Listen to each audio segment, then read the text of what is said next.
Ya, ¿me confirmas, porfa, si se puede ver la pantalla?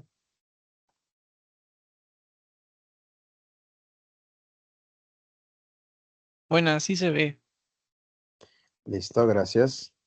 Entonces, hoy vamos a ver el tema de la reproducción, ¿ya? Hay algunos puntos que vamos a tomar en cuenta en el tema de las preguntas. Hay algunas preguntas que han estado un poco ambiguas. Me lo han avisado a lo largo de la semana.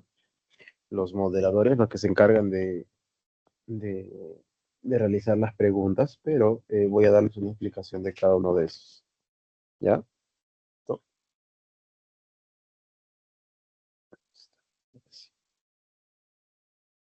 Ok, vamos a ver entonces el tema de reproducción. Ustedes deben entender de que este es uno de los temas que más viene en admisión. Ya es uno de los temas más concurridos, más usaditos, más seguiditos que se utilizan en admisión. A ver, la reproducción dividida en dos variantes, la asexual y la sexual, van a tener, por ejemplo, todos estos tipos de modalidades. Lo primero que debes saber de esto es que en organismos bastante simples, los procesos terminan siendo solamente celulares, ¿ya? Terminan siendo celulares y principalmente lo que hacen es botar organismos que pueden ser mínimos, como solamente un organismo nuevo, o pueden ser cientos, ¿no? Como el que estamos viendo por aquí en en la esporulación. Ahora, en organismos grandes también podemos encontrar procesos bastante parecidos. Pero la diferencia es de que aquí se van a multiplicar una mayor cantidad de células. De hecho, esos organismos, aparte de ser considerados pluricelulares, también se los considera multicelulares. Por lo mismo que tienen tejidos, y esos tejidos les permite tener diferenciación entre ellos. ¿Ok? Entonces, por ejemplo, en las plantas, uno de los casos más concurrentes es hablar de los estolones, es hablar de los rizomas, es hablar de los bulbos, por ejemplo. Recuerden una cosa, estas estructuras son estructuras vegetativas que van a tener por dentro una infinidad de células. Y todas esas células crecen, se desarrollan, que sacan, por ejemplo, tallos subterráneos como los tubérculos, o tallos verticales como por ejemplo los bulbos, a partir de un proceso llamado mitosis. Ya al proceso se le llama mitosis. Debes entender una cosa. El proceso mitótico es un proceso en el cual una célula madre da origen a dos células hijas.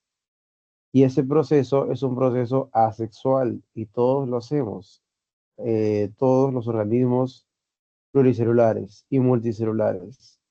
Es decir, el ser humano lo hace, si las plantas lo hacen, también, por ejemplo. Ellos son organismos multicelulares, ¿ya? Y ellos también van a realizar ese proceso de ahí. Entonces, para que pueda crecer un tallo, para que pueda crecer una hoja, para que puedan crecer las raíces, necesitan realizar el proceso mitótico de todas maneras. Ya eso es lo que debes saber de esa parte. Los hongos es prácticamente igualito, pero los hongos tienen alternancia de generaciones. En algún momento tiene una porción llamada porción macho y otra porción llamada hembra. Se fusionan y dan origen a nuevos individuos. ¿Ya? Es otra cosita que también debes tener en cuenta. Ok.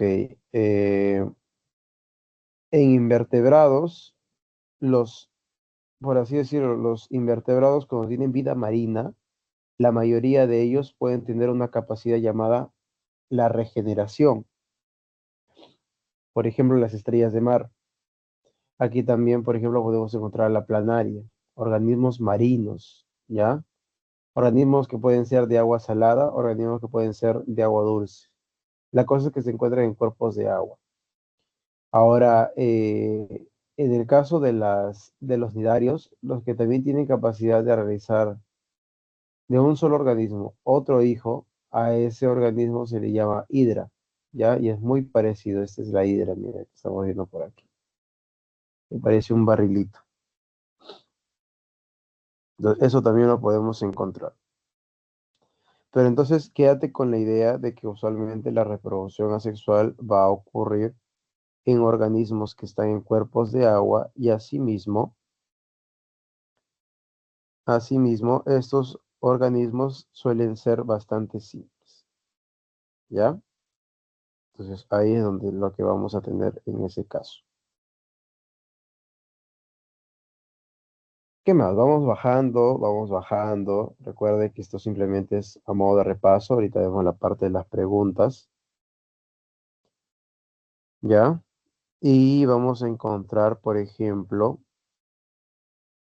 vamos a encontrar, como te estaba diciendo, el proceso de mitosis, ¿ya? El proceso de mitosis. ¿Qué es lo que vamos a tener en esta parte? Recuerda que las células, así como nosotros, tienen ciclos de vida, ¿ya? Tienen ciclos de vida, así como que nace, crecen, se reproducen y mueren. En este caso, las células, cuando están en un proceso llamado mitosis, en esa parte de ahí se van a reproducir. Una vez que se reproducen, es decir, de una célula madre aparecen dos células hijas, usualmente estas células hijas lo que pueden hacer es formarse nuevamente en células madre, ¿ya? Las dos pueden formarse como células madre y una sale como célula hija. Pero hay algunas veces de que estas células hijas no quieren volver a ser células madre, es decir, no quieren volver a reproducirse. Entonces, ¿qué es lo que hacen estas células de aquí? Pasan por un evento que tiene que ver principalmente con, perdón, tiene que ver por un evento que principalmente se relaciona con la parte ah, de la diferenciación celular, ¿ya? Así se le va a llamar, diferenciación celular. Esta diferenciación celular lo que va a realizar es una cosa muy distinta a las células que se encontraban en las células madre. Ya no se van a dividir, sino que van a realizar unas funciones distintas, como por ejemplo pueden ser células nerviosas, impulsar la transmisión eléctrica, pueden, por ejemplo, transformarse en células epiteliales, es decir, se van a encargar de la protección. Pueden ser también células musculares que se pueden encargar de la contracción muscular. Pueden ser células cartilaginosas que se encargan, por ejemplo, del moldeamiento del cuerpo. Entonces son células diferenciadas, ¿ya? Y una cosa que tú debes tener en cuenta es de que cuando las células se encuentran diferenciadas, a eso de ahí se le llama, la etapa de la célula se le llama etapa de la célula en fase G0, ¿ok? Entonces, eso también debes tener en cuenta. Luego vamos a tener, por ejemplo, la parte de la mitosis. La mitosis como tal, como te estaba diciendo, tiene diferentes fases. La que estás viendo ahí justamente es la primera fase, llamada la profase. En la profase lo que va a ocurrir es la condensación del material genético. A esa condensación del ADN se le llama cromosomas. Los cromosomas entonces van a tener dentro el material genético, pero súper condensado, súper enrollado. ¿Y para qué lo tienen en esta versión? Para que puedan luego distribuirse a diferentes lados de la célula. Y vamos a tener a la profase. Una particularidad que va a tener esta profase también es de que la membrana nuclear tiende a desintegrarse. Cuando se desintegra, permite de que los cromosomas se comiencen a liberar en esta zona.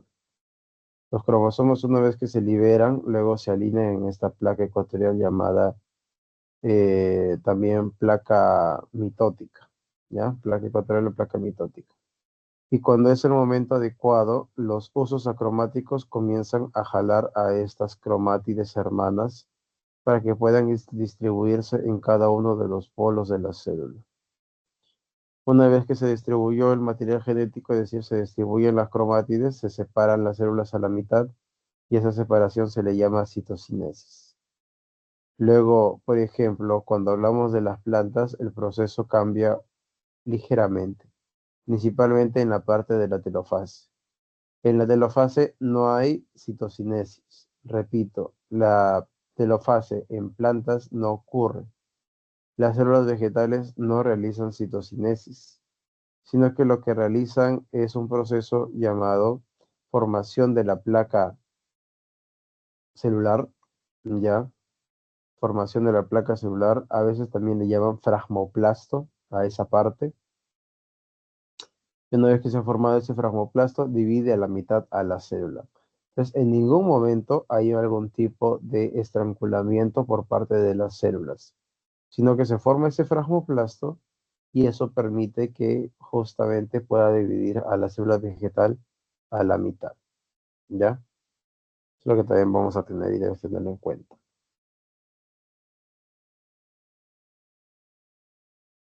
Luego, en la meiosis, muy importante que recuerdes los procesos y las características que tienen cada uno de esos procesos. La meiosis es un proceso bastante extenso. Por eso nosotros lo podemos dividir de dos maneras. Lo dividimos en meiosis uno y luego lo dividimos en meiosis 2. La meiosis uno también es conocido como una fase reduccional y la meiosis 2 es conocido como una fase ecuacional. A ver, si no entendiste tu clase de hoy, te lo vuelvo a repetir. La fase ecuacional es cuando el número de cromosomas no cambia, ¿ya? No le interesa si cambia o no cambia igual. eh, la fase ecuacional va a mantener ese número de cromosomas. Pero cuando la fase es reduccional, ahí cambia la figura. Cuando la fase es reduccional, como la meiosis número uno, ahí sí se va a dividir a la mitad el número de los cromosomas. Es decir, si un organismo tiene 20 cromosomas, después de la meiosis uno divide a la mitad el número de sus cromosomas. Y cada uno de ellos entonces va a tener el número en la mitad para que pueda darse la división en cada una de las células. 10 cromosomas en uno, 10 cromosomas en otro. ¿Ya? Entonces, eso es lo que vamos a tener. Ahora, otra cosa muy importante que también debes tener en cuenta, la parte de la meiosis uno tiene una fase exclusiva llamada profase uno, ¿ok? La profase uno.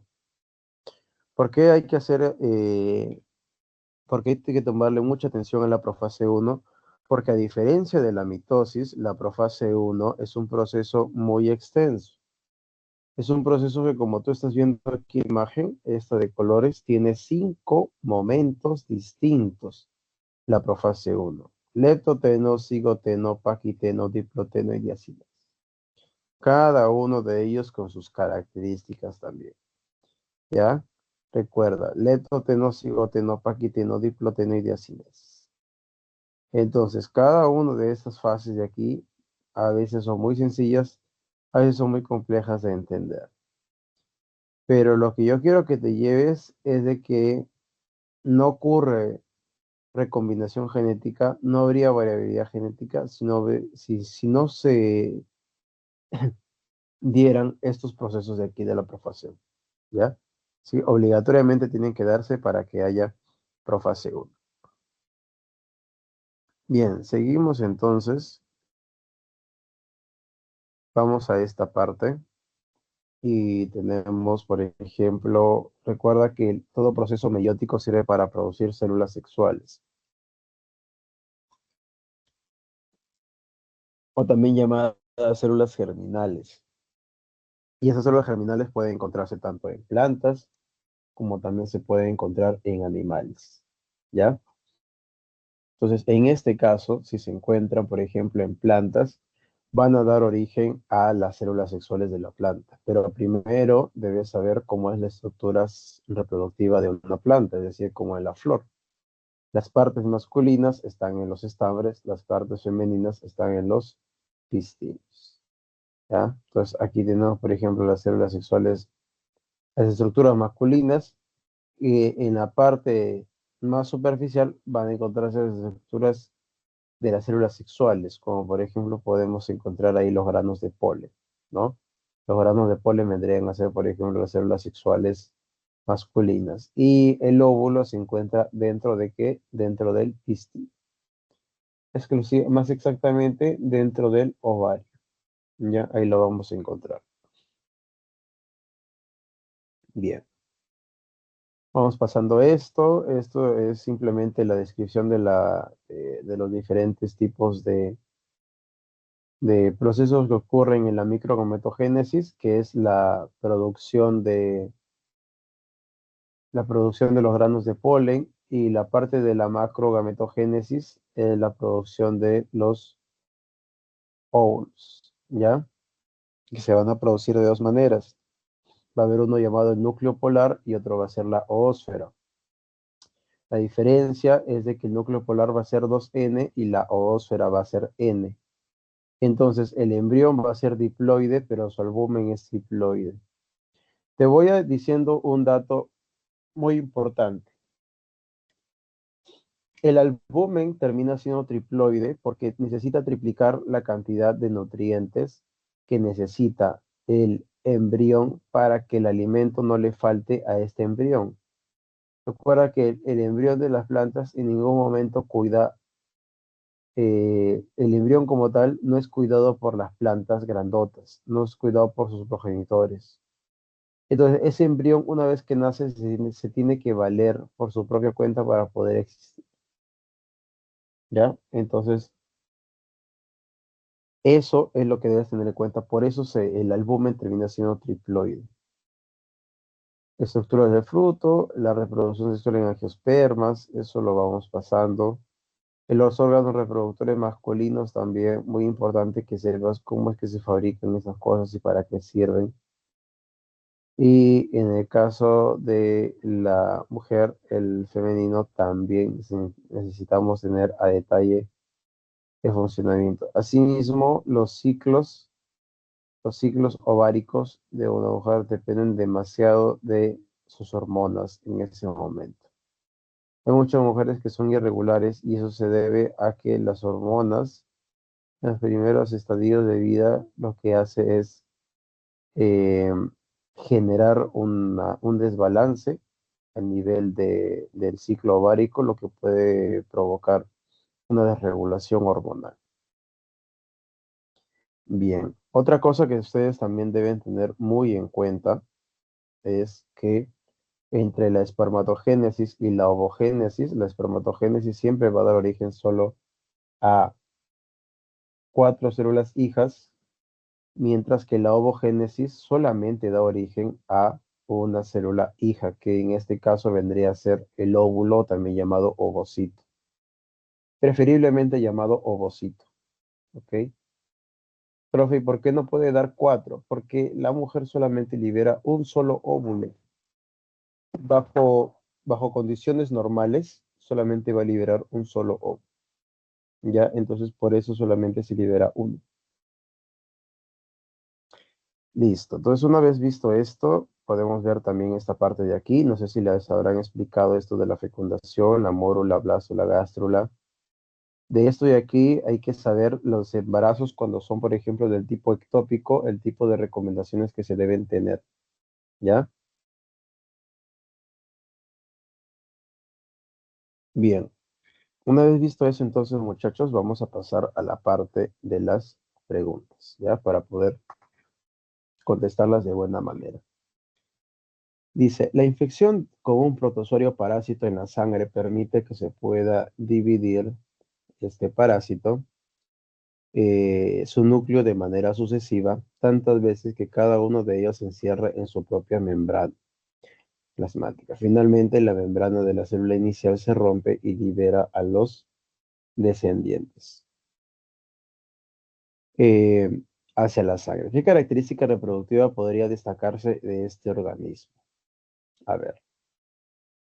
Si nosotros vamos a los diferentes tipos de reproducción asexual de los organismos más simples, vamos a tener aproximadamente entre 3 a 4 tipos, ¿no? Si, por ejemplo, tomamos al grupo de las bacterias, vamos a tener la característica de que estas bacterias, como son muy simples, aquí lo voy a colocar, ¿ya? El tipo de división que tienen estos también se le llama escisión, bipartición o división simple, o también se le puede llamar fisión binaria. Ya te recomiendo que utilices los 4 términos. Usualmente San Marcos no utiliza ni escisión ni división simple. Lo que utiliza es la bipartición o también se le puede llamar la fisión binaria. ¿Ya? ¿En qué consiste eso? En que simplemente de una célula madre van a salir 2 células hijas. Bastante sencillo el proceso. En el caso de la gemación, eso es para hongos. Lo que te están explicando a ti, o perdón, lo que te están preguntando es sobre los protozoarios parásitos. ¿Ya? Protozoarios parásitos.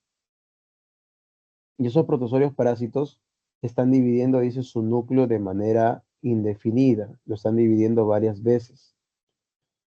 Ahora, te doy un dato. Cuando solamente se divide el núcleo, apunta ahí, cuando solamente se divide el núcleo, a eso se le llama cariocinesis, ¿ya?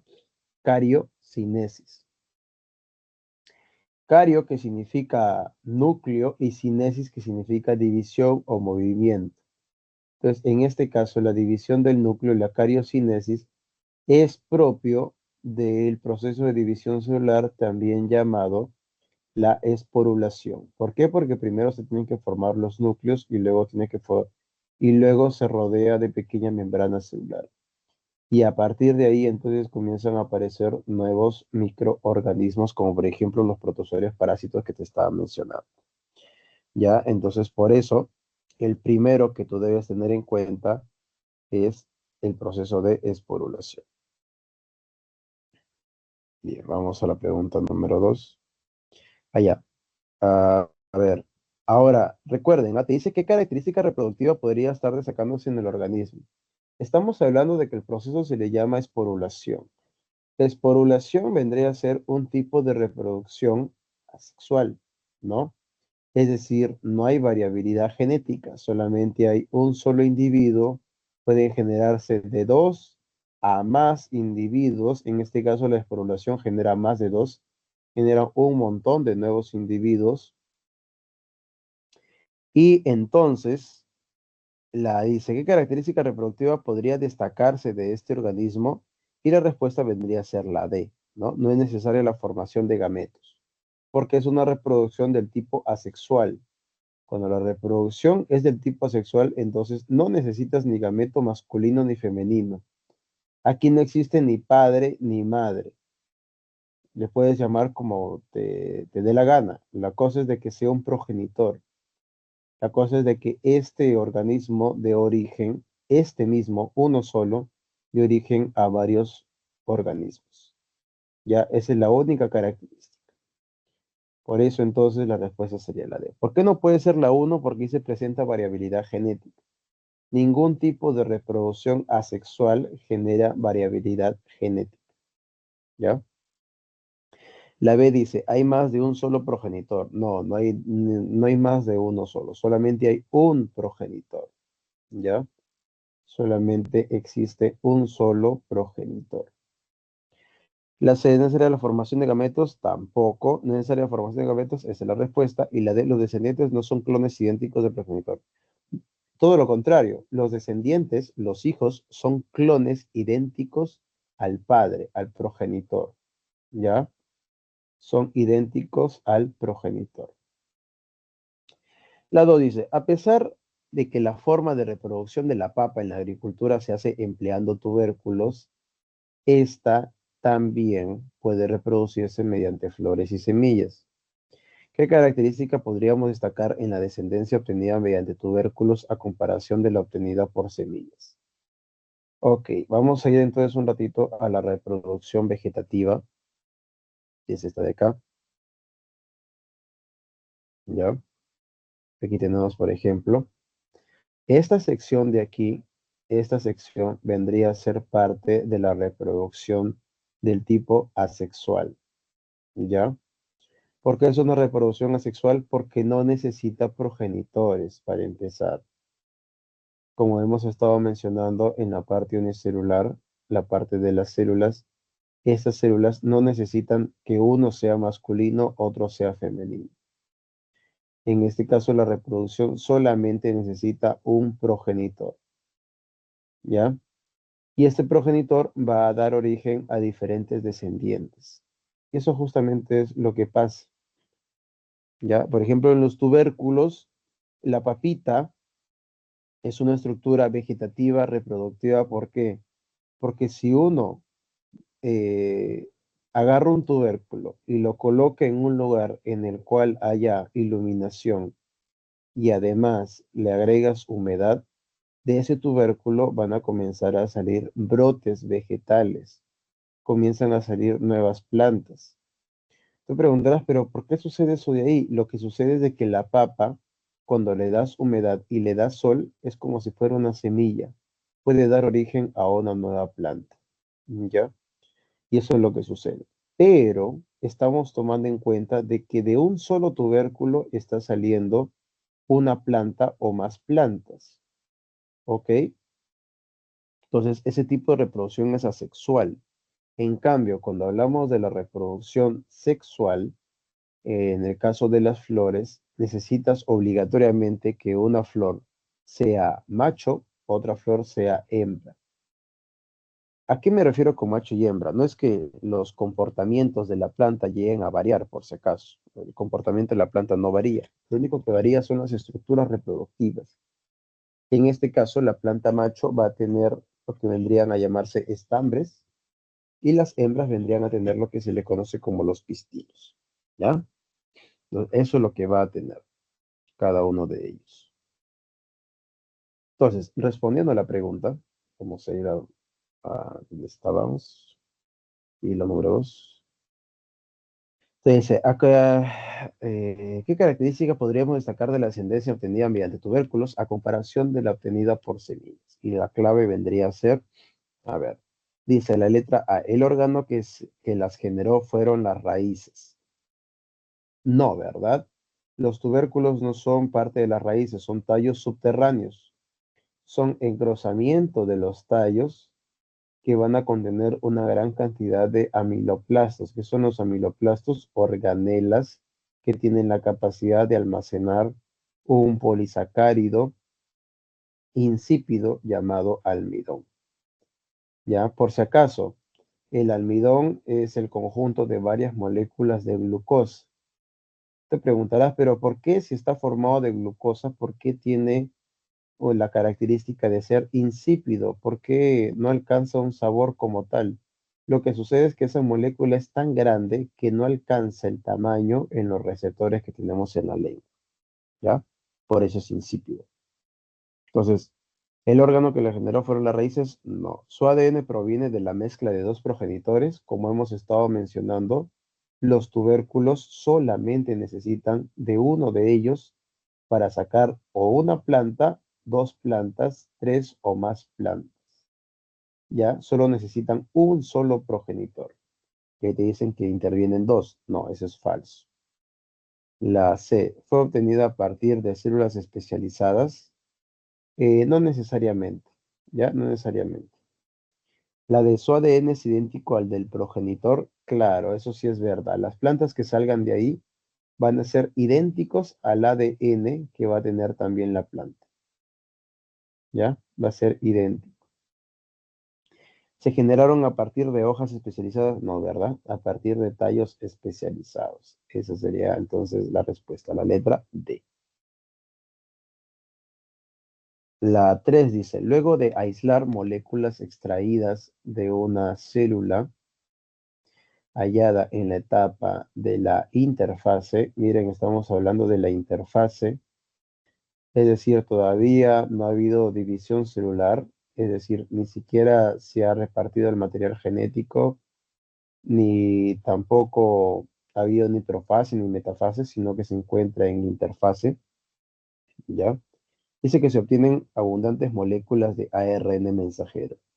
Además de realizar lo mismo en otra célula interfásica, se detecta abundante actividad de la ADN polimerasa. ¿En qué fases podrían hallarse respectivamente cada una de las células? Es decir, una célula tiene una gran cantidad de ARN mensajero, mientras que otra célula tiene una gran cantidad de ADN polimerasa. Si ambas se encuentran en la interfase, ¿en qué parte de la interfase se encuentran? Es lo que te están preguntando. Vamos a ver el ciclo celular y vamos a ver a qué se están refiriendo. ¿Ya? Vamos por aquí. Sí, aquí esta es la más acertada. ¿Ya? Vamos por ahí. Nos topamos con el ciclo celular. ¿Ya? ¿Recuerdas de que el ciclo celular como tal, ¿no? El ciclo celular como tal es un ciclo de que va a tener una parte llamada interfase y la otra llamada fase M. Ahora, en la interfase va a haber una división. Va a haber una parte que se le llame fase G1, otra que se le llame fase G0 y otra que se le llame fase G2. Si te estás preguntando en qué parte se encuentra la fase, por ejemplo, G1, perdón, la fase G0 se encuentra fuera, ¿ya? No está ni en la interfase ni tampoco está en la fase M. Se encuentra fuera de esas dos fases. Y ahorita te voy a explicar cuando hablemos de la diferenciación celular. Entonces, te estaba diciendo, la interfase se divide de tres formas, la G1, la S y la G2.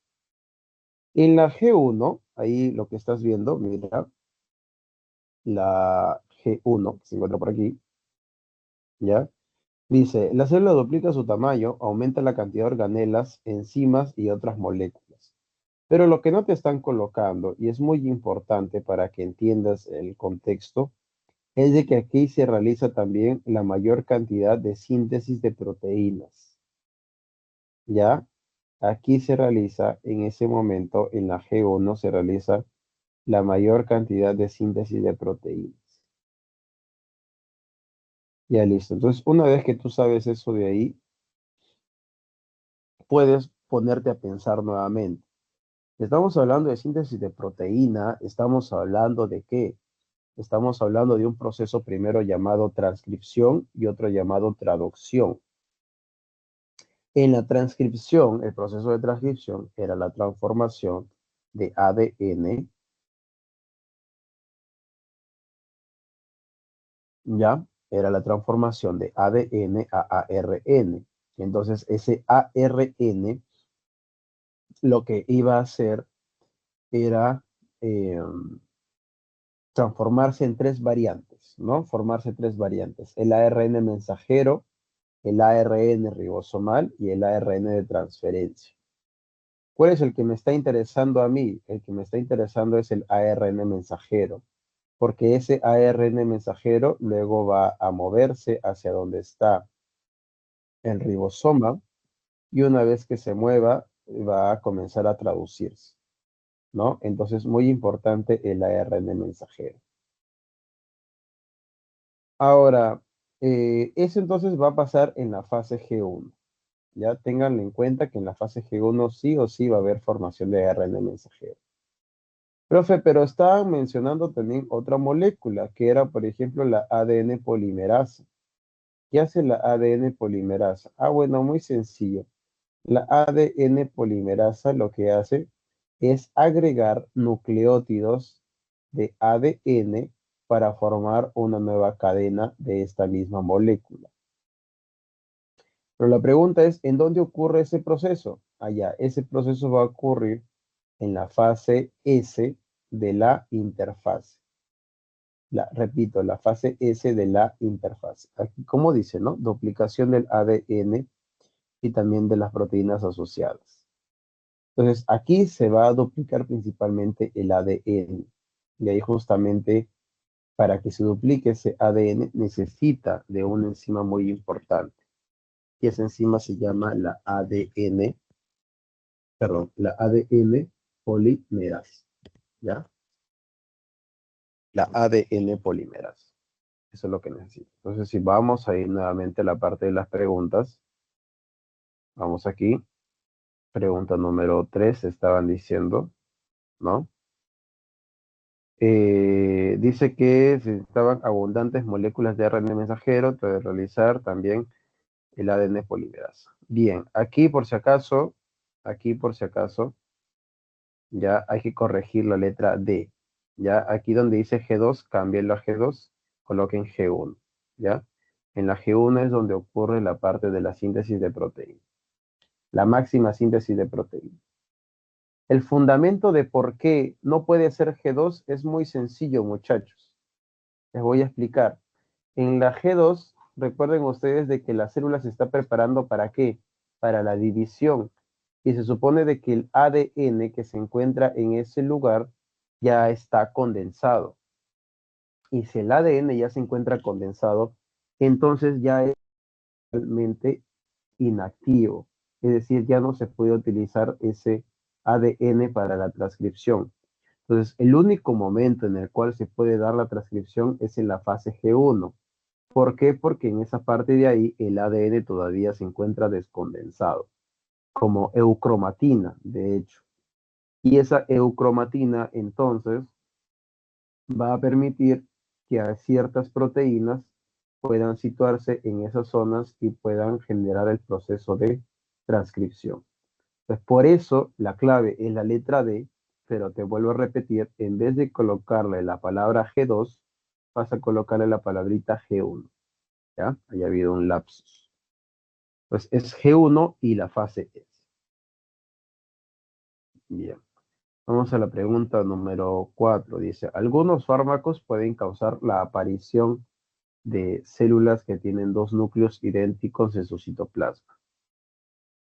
Si estos fármacos pueden actuar afectando directamente el ciclo celular, ¿qué evento estaría siendo afectado para generar este fenómeno? Vuelvo a repetir, algunos fármacos pueden causar la aparición de células que tienen dos núcleos idénticos en su citoplasma. Mira, dos núcleos idénticos en su citoplasma, es decir, has duplicado la cantidad de núcleos en el citoplasma. Dice, si esos fármacos pueden afectando directamente el ciclo celular, te están preguntando qué evento estaría viéndose afectado para generar este fenómeno. Entonces, a ver, tengo creado aquí imágenes que nos pueden ayudar.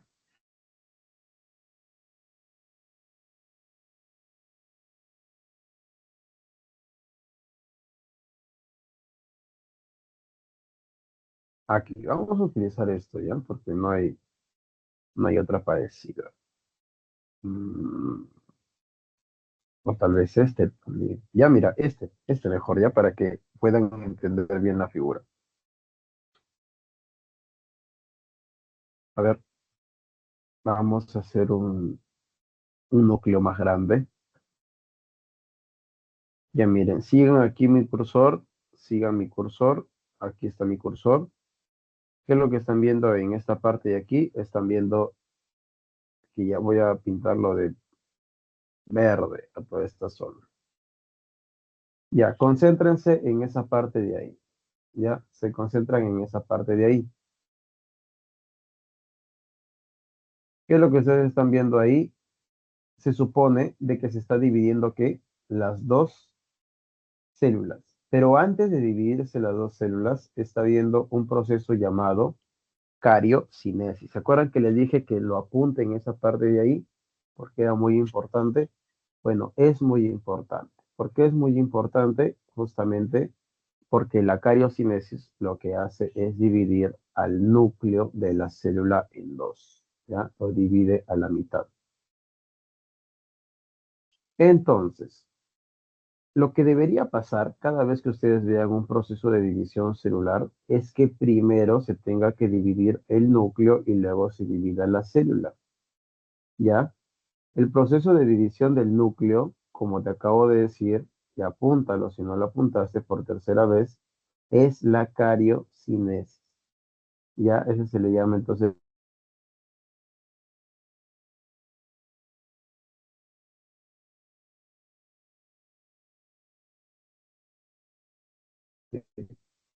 pero no se divide la célula, no se divide el citoplasma, es decir, la célula no se divide a la mitad, pero sí se divide su núcleo, entonces la célula se va a quedar con dos núcleos, ¿ok?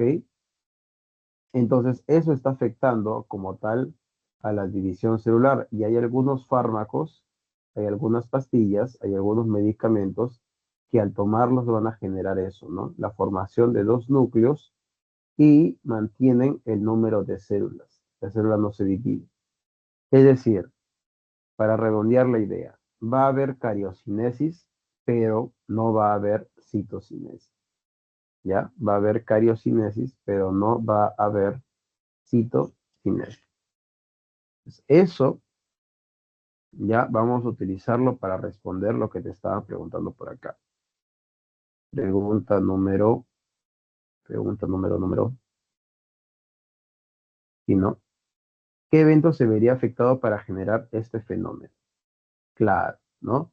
Va a haber cariocinesis, pero no va a haber, te estaba diciendo, la citocinesis. No existe la citocinesis. Se va la citocinesis. ¿Por qué no hay citocinesis? Porque solamente se divide el núcleo, pero no se divide el citoplasma.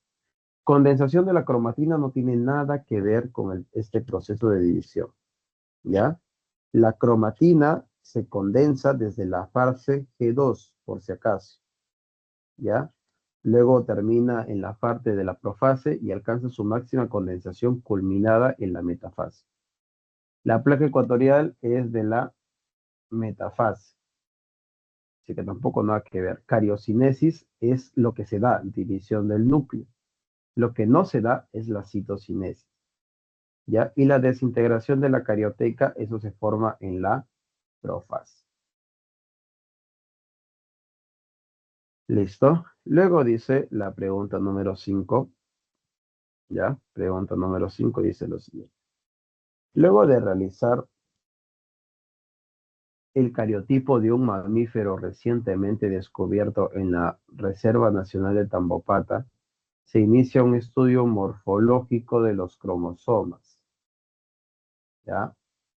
Un estudio del cariotipo. Para empezar, vamos desglosando las palabras. ¿Qué significa cariotipo? Cariotipo significa el conjunto total de cromosomas que va a tener un organismo, ¿ya? Cariotipo es el conjunto total de cromosomas que va a tener un organismo, ¿ya? Por ejemplo, nosotros, si nos sacan sangre y analizan alguna de nuestras células y nos dicen, vamos a hacerte un examen de cariotipo, es decir, vamos a analizar el número total de cromosomas que tienes tú.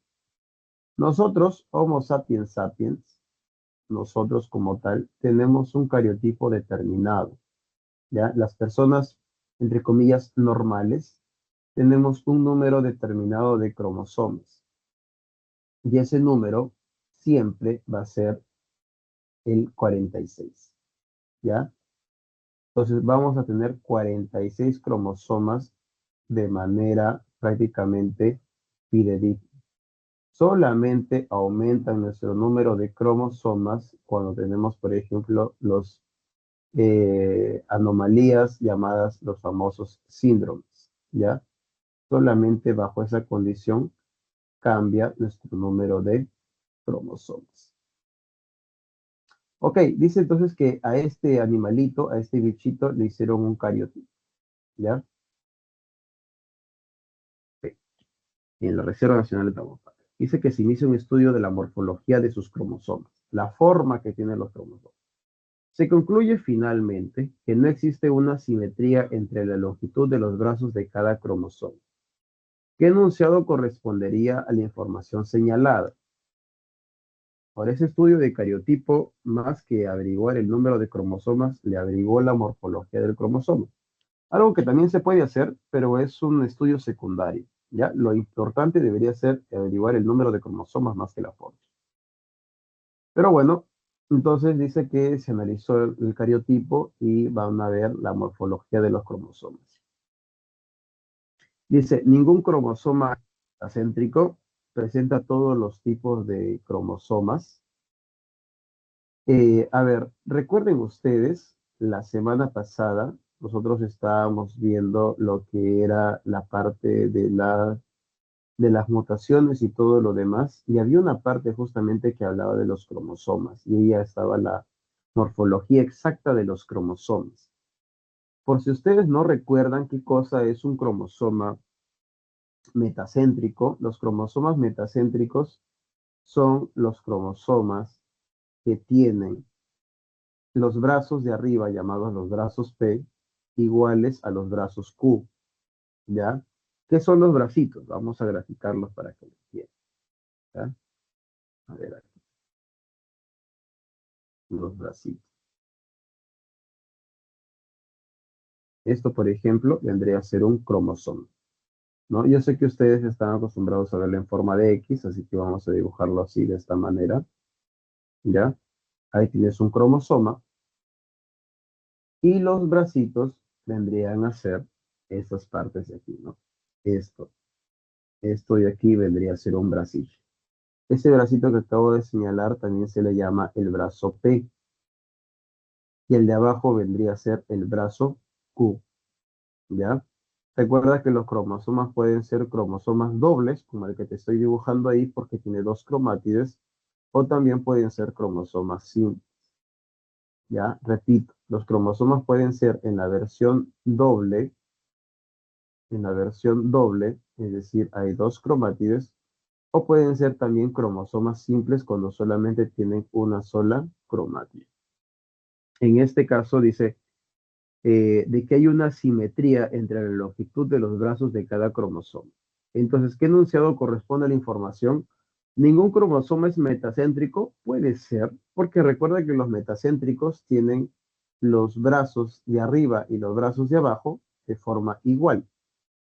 Entonces, puede que en este caso, ¿no?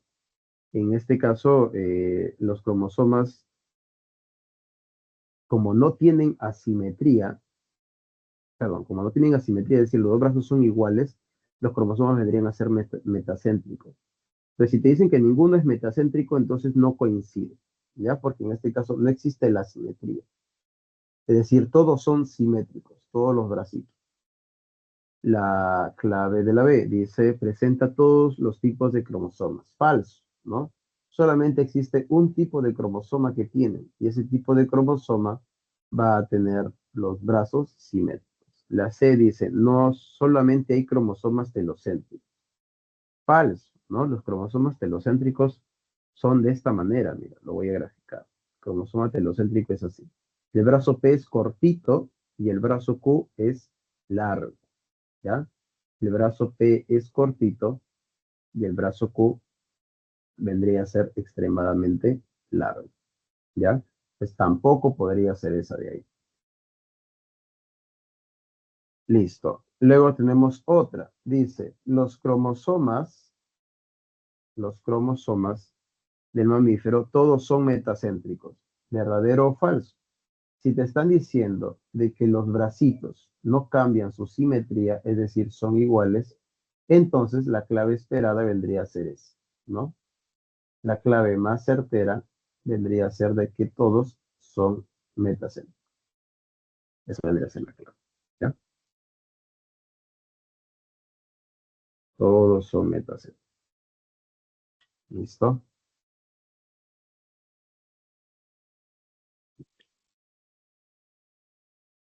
A ver, esperen un momento, muchachos. Voy a cargar mi laptop, que sé que se muere.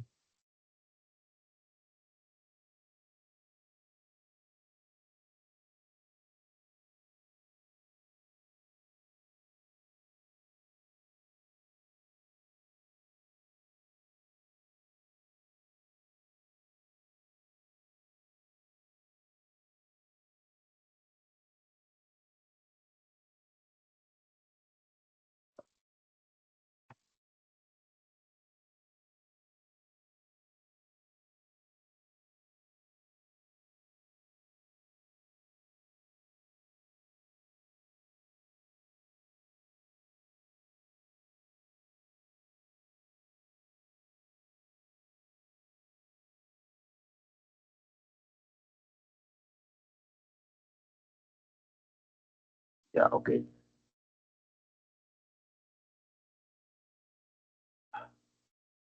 Ya. A ver, digamos entonces. Vamos a la pregunta 6. Dice, ¿ya? Pregunta 6 dice, la administración de un fármaco antineoplásico, antineoplásico, es decir, contra el cáncer, causa ciertos efectos como el de interferir con el correcto desarrollo de la metáfase. Si luego de su administración se puede ver cromosomas metafásicos dispersos en el citoplasma de células, a pesar de la correcta formación del uso acromático, que podría explicar mejor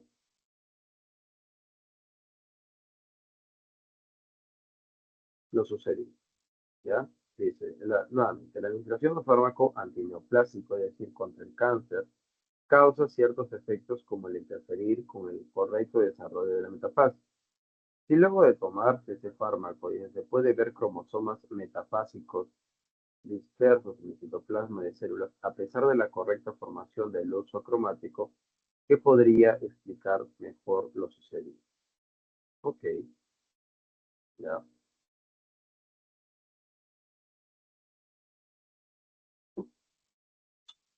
Hay una cosa que aquí no le han colocado, pero hubiera sido muy bonito que lo coloquen. El proceso de metafase a detalle, ¿ya? Aquí, por ejemplo, y vamos a tener una cosa muy curiosa. En la metafase, que es un proceso en el cual los cromosomas se alinean en una placa imaginaria que divide justamente a la célula a la mitad, también conocido como placa ecuatorial. Esta placa ecuatorial mantiene a los cromosomas alineados de manera horizontal. Ahora, la cosa que ustedes deben saber es cómo es que logran los cromosomas alinearse en un solo lugar y al nivel horizontal. ¿Cómo es que logran hacer esto de aquí?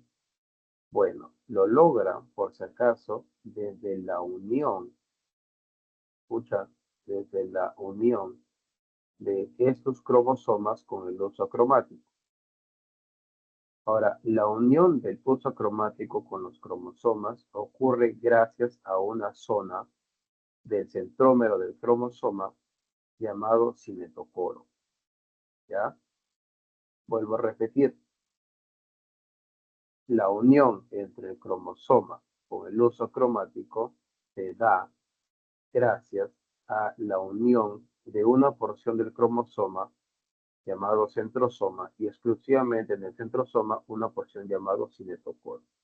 Voy a graficarlo en esta parte para que te puedas dar una idea de qué es lo que te estoy diciendo.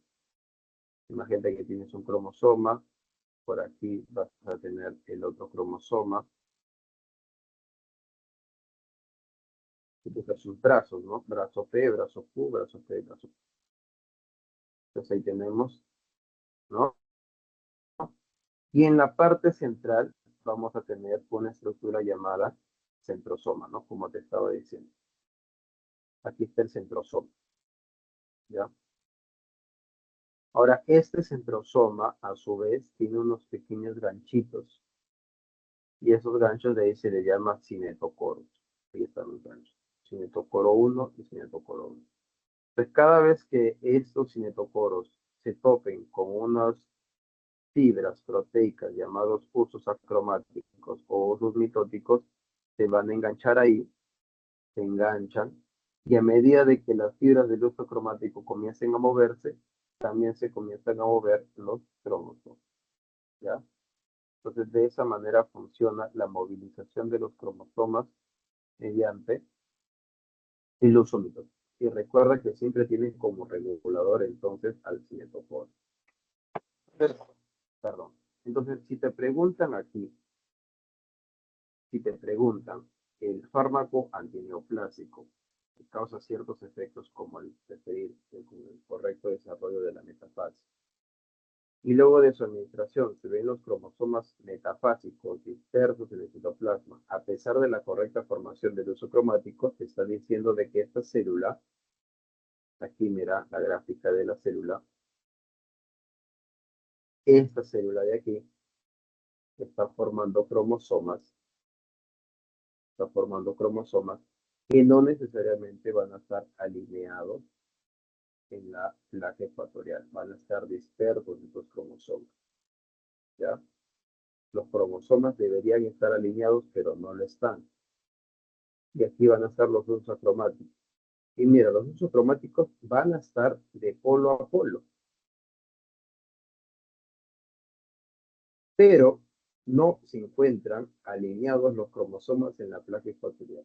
¿Y eso por qué se da? Porque se ha perdido la interacción entre quién, entre los cromosomas y el uso acromático, ¿ya? ¿Y por qué se ha perdido esa interacción? Porque básicamente el cinetocoro, que era la proteína que unía el cromosoma con el uso cromático, ya no existe. ¿Y eso por qué? Porque justamente el fármaco ha inhibido esa interacción, ¿ya?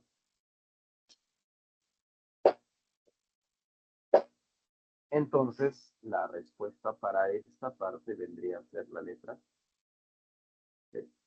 El fármaco inhibió la unión del uso cromático con el cinetocoro. ¿Okay? Denme un momentito, muchachos. 5 segundos.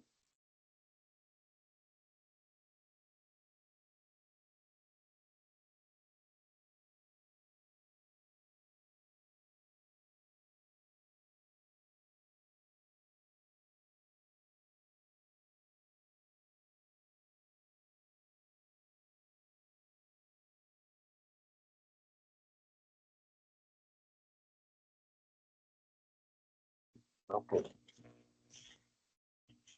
Entonces, esto vendría a ser la parte de los fármacos. ¿Ya? Hay muchos fármacos, por si acaso, antineoplásicos, que lamentablemente, como todo fármaco, va a tener algo beneficioso, pero también va a tener efectos secundarios, ¿no? Y esos son claro ejemplo. Bien, vamos a pasar a la siguiente.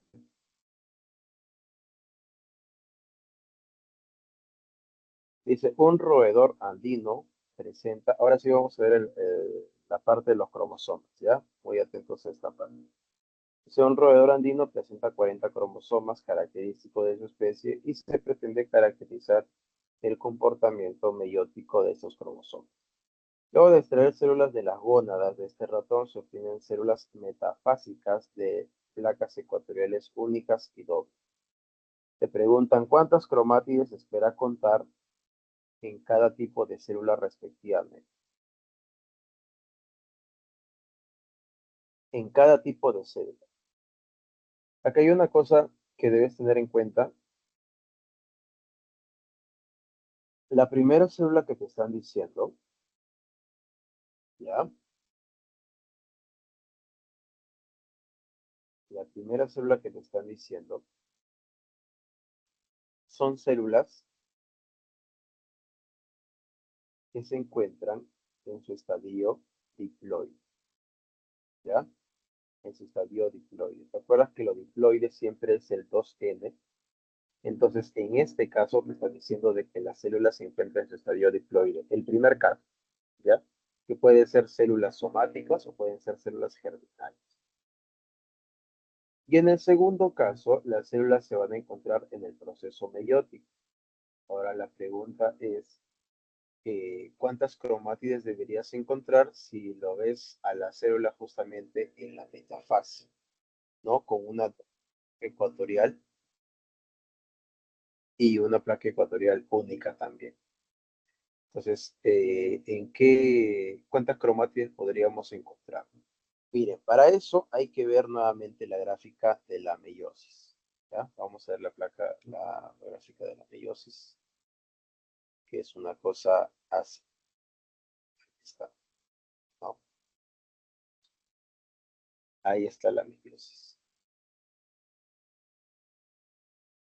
Y buscamos la parte de la metafase 1. Aquí está la metafase 1. a agrandarlo.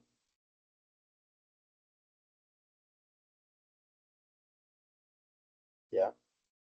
En esta metafase 1, ¿qué podemos encontrar? Primero que nada, los cromosomas van a estar recombinados. ¿Ya? Segundo punto que debes tener en cuenta. Estos cromosomas son cromosomas del tipo dobles, ¿no? Y como son cromosomas dobles, entonces cada uno de ellos va a tener ¿qué cosa? Va a tener dos cromátides, ¿ya? Va a tener dos cromátides. Y estas dos cromátides entonces van a ser los promotores, los originarios de que se llamen cromosomas dobles. ¿Ok? Bien, una vez entonces que tú entiendes esto, cada vez que tú veas, por ejemplo, que te dicen de que en una célula en metafase 1 encontramos, por ejemplo, 4 cromosomas, como los que estamos viendo por aquí, entonces, esos 4 cromosomas, de todas maneras, van a ser cromosomas dobles. Entonces, el número de cromosomas que tú encuentres, debes multiplicarlo por 2 para que puedas obtener el número de cromátides. Y en este caso, vas a obtener 8 cromátides. ¿Ya? Lo primero que tú debes saber. Ahora, vamos nuevamente aquí. Vamos nuevamente a la pregunta.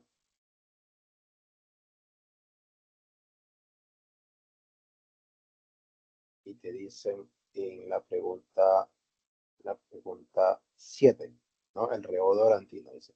¿Cuántas cromátides se esperaría contar en cada una de las células respectivamente? ¿Ya?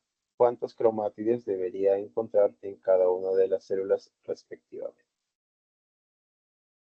Ok, entonces te dicen aquí de que vas a tener células de las gónadas, es decir, vas a tener células sexuales, vas a tener, por ejemplo, un espermatozoide, y otro vas a tener células que se van a encontrar en metafase, que se están formando para que puedan luego transformarse en espermatozoides.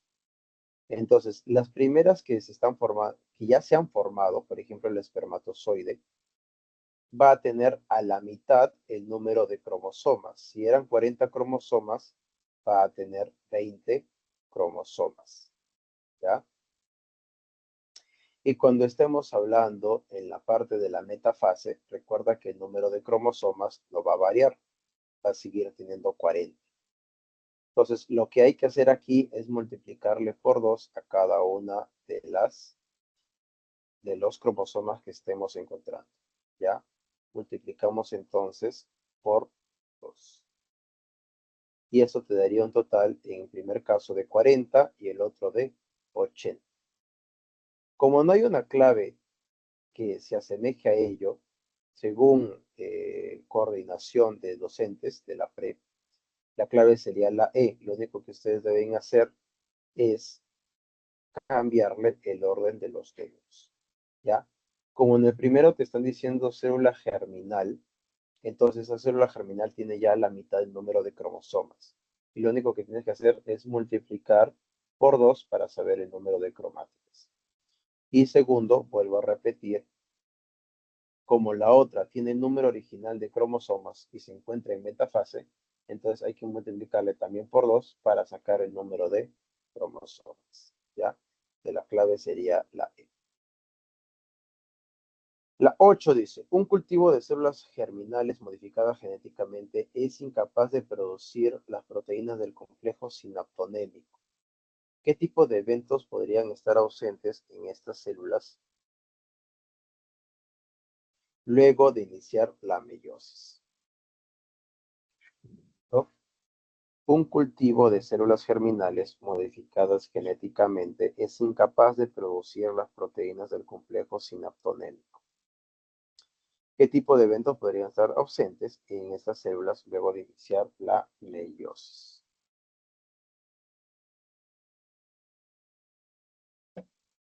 Ya, vamos a ver entonces. ¿Ya? A ver.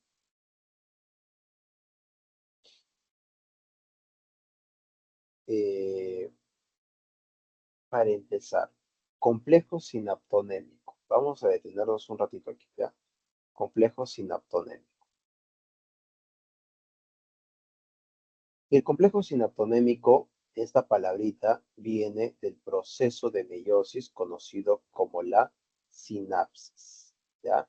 Recuerda que sinapsis es todo tipo de interacción que va a ocurrir en diferentes elementos biológicos. Sinapsis, por ejemplo, lo puedes encontrar en la parte del tejido nervioso, ¿no? Con interacción del axón con la dendrita, esa interacción también se le llama sinapsis. En este caso, en la reproducción, sinapsis se le va a llamar así a la interacción entre cromosomas homólogos, ¿no? A eso lo vamos a conocer como sinapsis.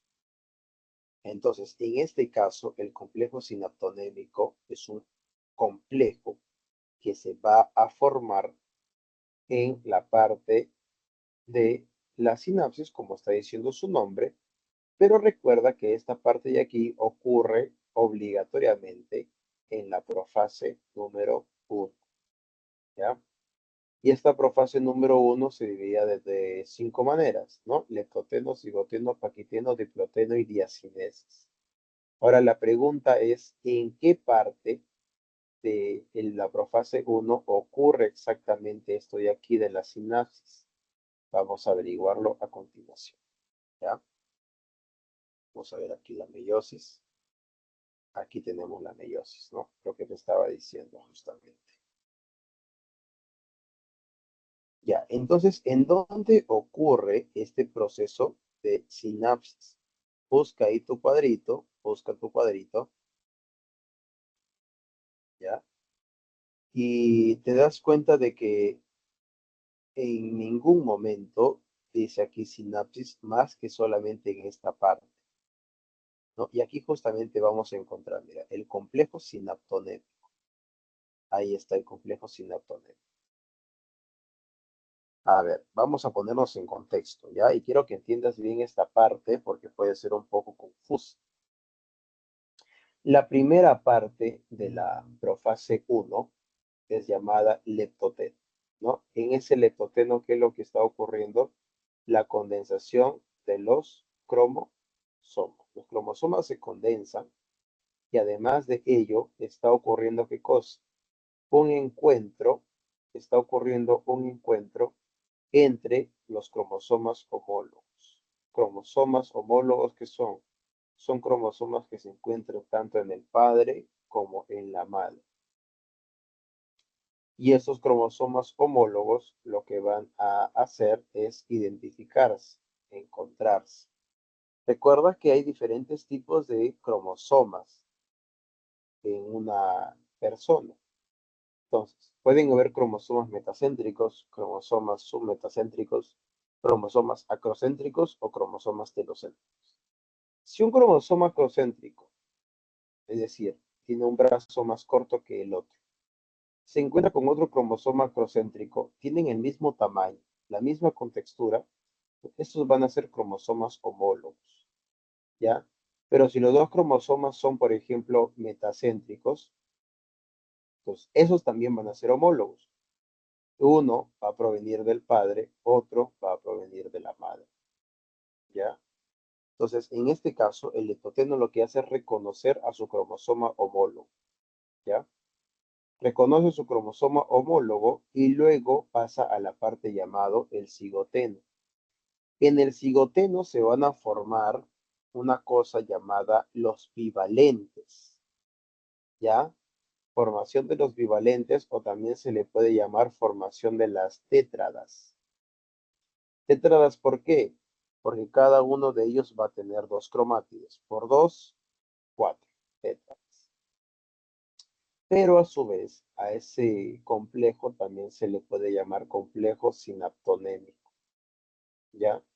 Entonces también se puede formar esa cuestión, complejo sinaptonémico. Y una vez que se forma el complejo sinaptonémico, se da en el paquiteno un proceso un proceso conocido como el crossing over. Ya, el crossing over. Ahora, este crossing over entonces es producto de la recombinación genética. La recombinación de un cromosoma con otro cromosoma para que puedan mezclarse sus características genéticas, para que pueda mezclarse las características de información que se transmite de generación entre un cromosoma con otro cromosoma. ¿Ya? Entonces, eso es lo que vas a tener en la parte del paquete. En el diploide, prácticamente ya no existe algún tipo de interacción entre cromosomas. Por eso se le llama también a eso de ahí, a lo último que queda de unión entre cromosoma y cromosoma, eso se le llama quiasmas. Y por último, cuando ya se terminó el proceso, entonces todo eso de ahí pasa hacia el siguiente evento, donde se separan los cromosomas y eso se le llama diacinesis. Nuevamente te das cuenta de que utilizan la palabrita cinesis. Cinesis significaba separación, ¿no? Entonces, vamos a situarnos en la pregunta, porque la pregunta, lamentablemente, está ambigua, ¿ya? Pero nosotros vamos a intentar encontrarle el mayor sentido posible para poder resolverlo. Eso también, por si acaso, esta ambigüedad no lo saco de cero, no lo saco del aire, sino que también ha sido una cosa que se ha conversado en reunión de docentes para las diferentes preguntas y entonces hemos visto que justamente esta pregunta número 8, sí, está aquí, ¿no? El cultivo como tal y todo eso, la clave más cercana vendría a ser la letra E, ya todas las anteriores. Pero ¿por qué, profesor? Te vas a preguntar. A ver, dice, ¿en qué eventos, no? ¿Qué tipo de eventos podrían estar ausentes después de iniciar la meiosis si no se produce el complejo sinaptonémico? Si no hay complejo sinaptonémico, ya, entonces todo lo que viene después de esto es lo que va a faltar, como por ejemplo la formación de los quiasmas, crossing over, pero aquí tenemos dos cosas que sí van a estar presentes, así haya o no haya complejo sinaptonémico, como por ejemplo la formación de los bivalentes y también la formación de las tétradas, ¿ya? Solo que hay que tomarlo con pinzas esa información. Por ejemplo, si hablamos de que no se va a formar el complejo sinaptonémico, entonces los bivalentes puede que se formen o puede que no se formen.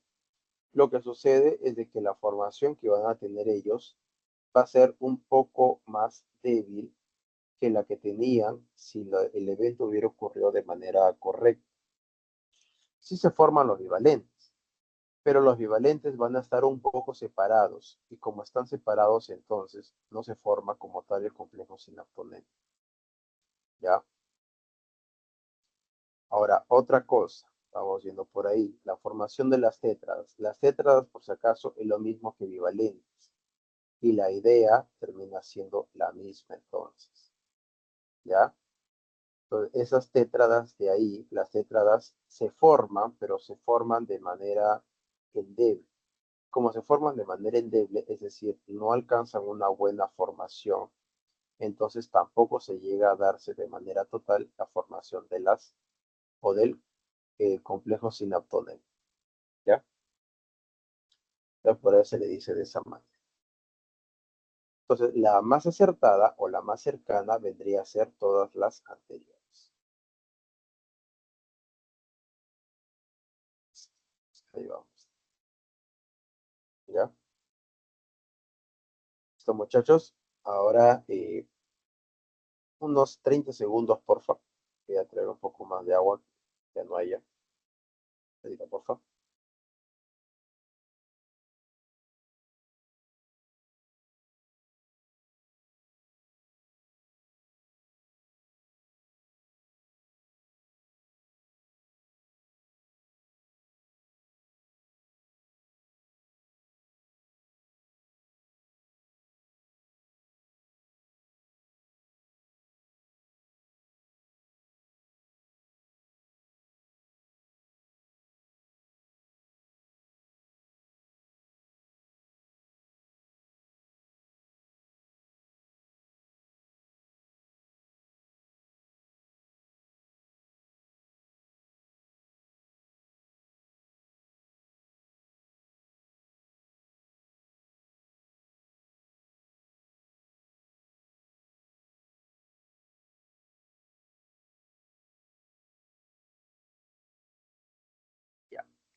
Sigamos entonces.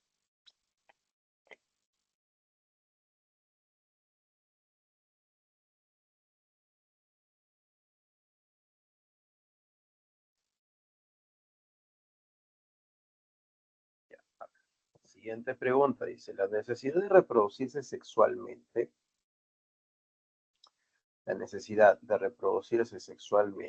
dice, por el aporte de la variabilidad genética, hace que sea imprescindible en los organismos animales y vegetales. Sin embargo,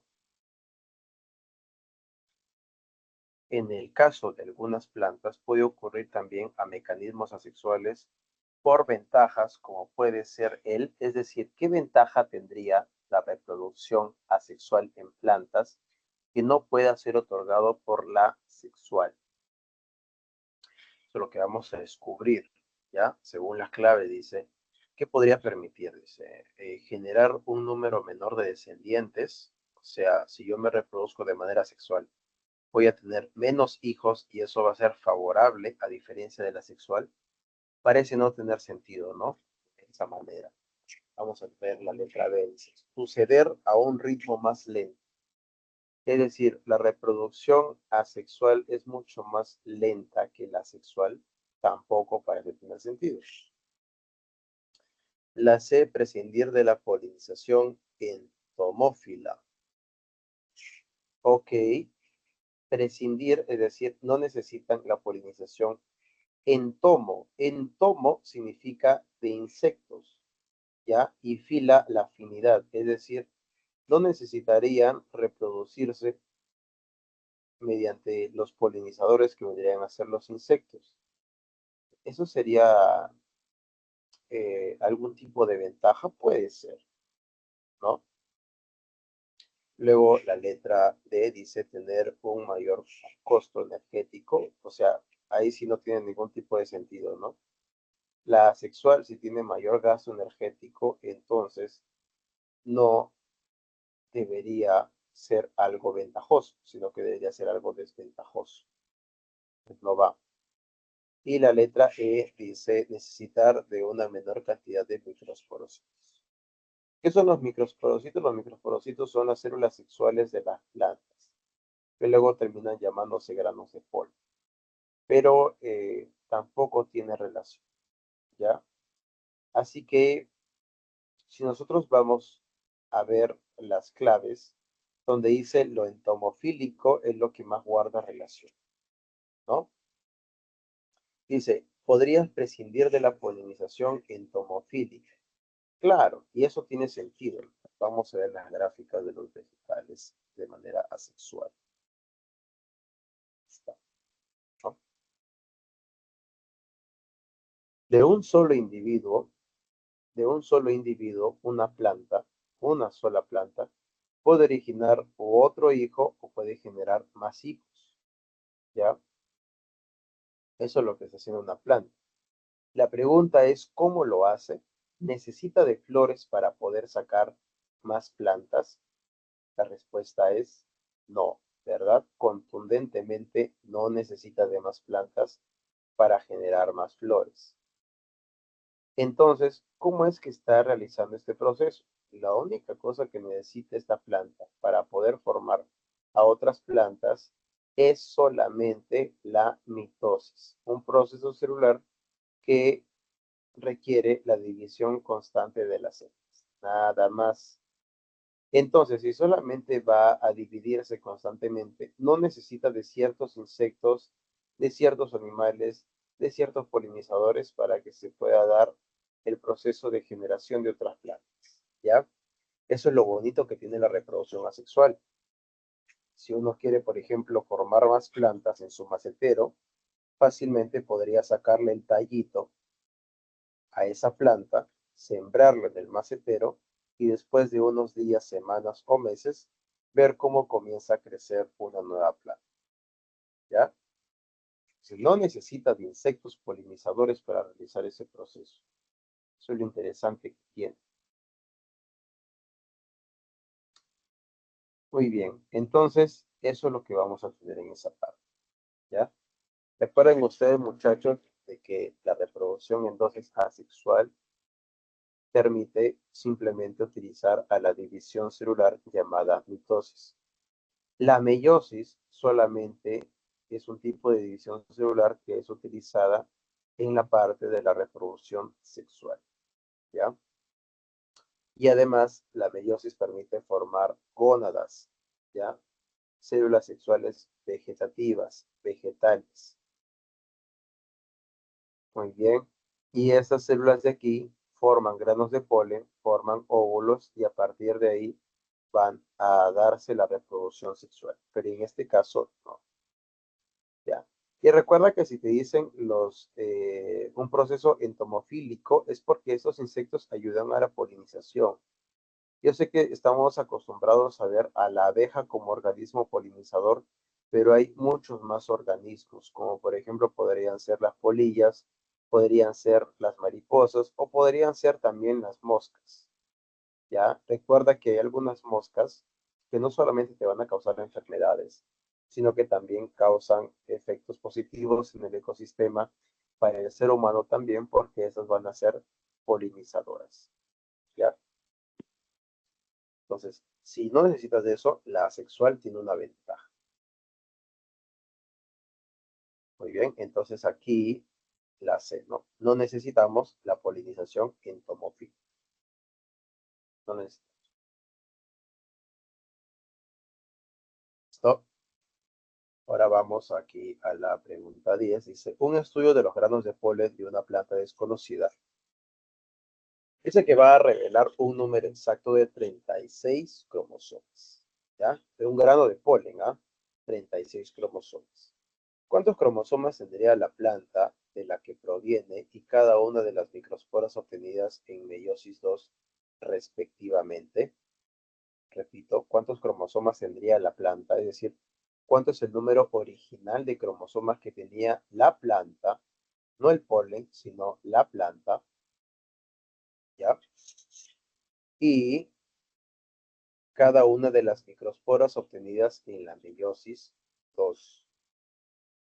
Cada una de las microsporas obtenidas. Y para eso, muchachos, necesitamos ir a la parte de reproducción vegetativa, que es justamente esta parte de aquí. Ya vamos a observarlo.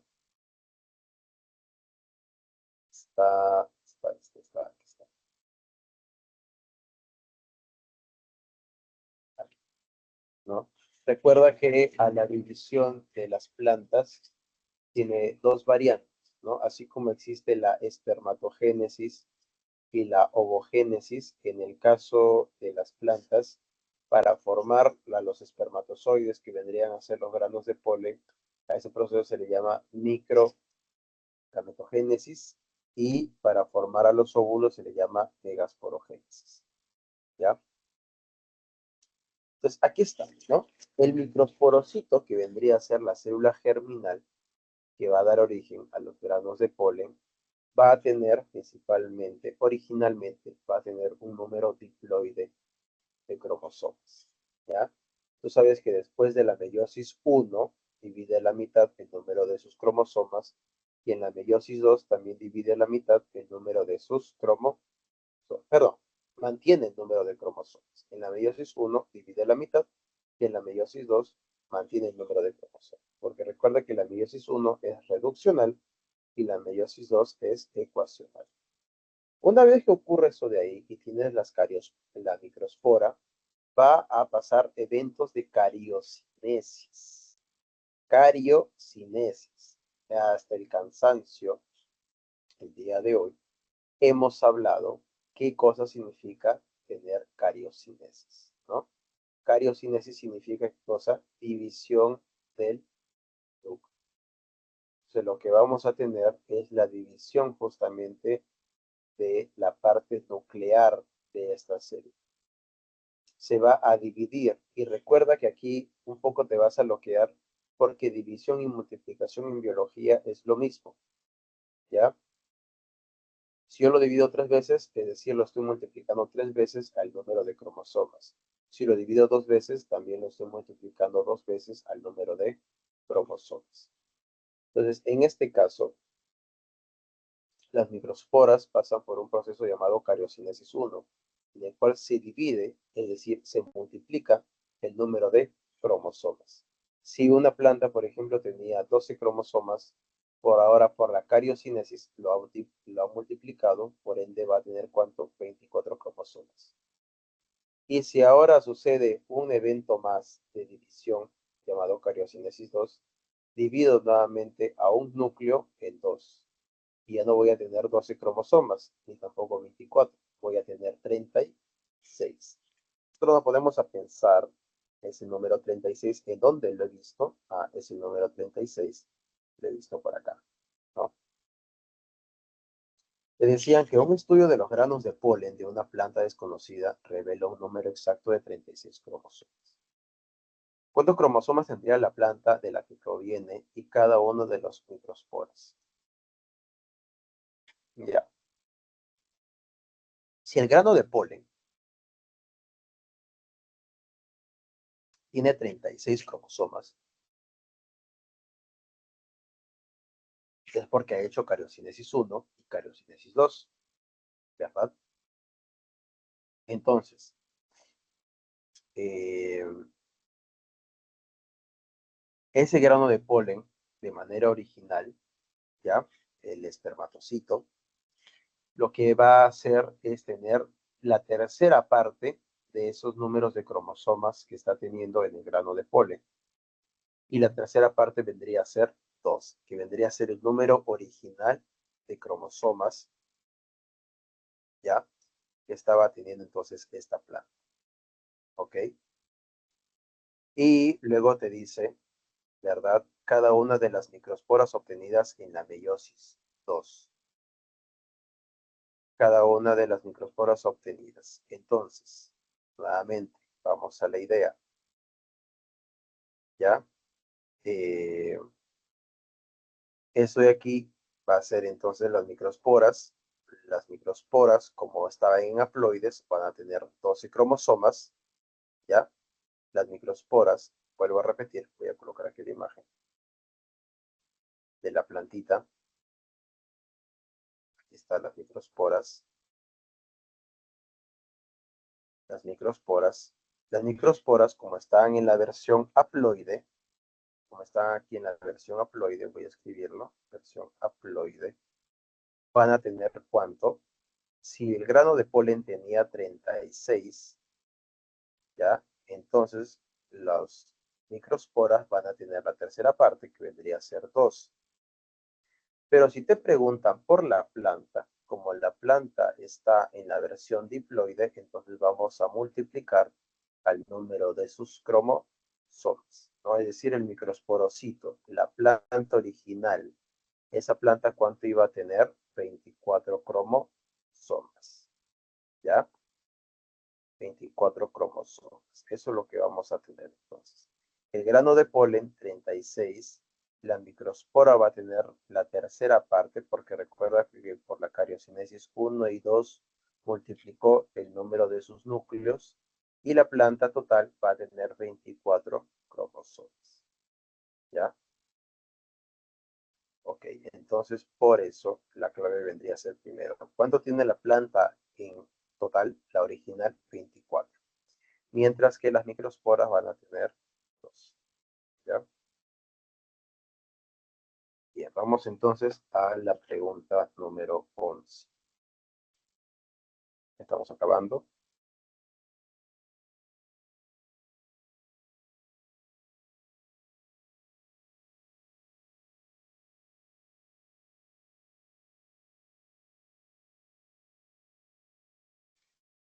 Estamos acabando. Repito.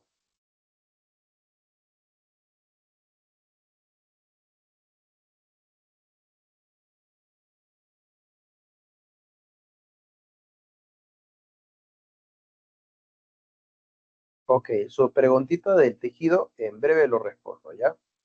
Dame un minutito que termino con estas preguntas y te respondo tu asunto, ¿ya?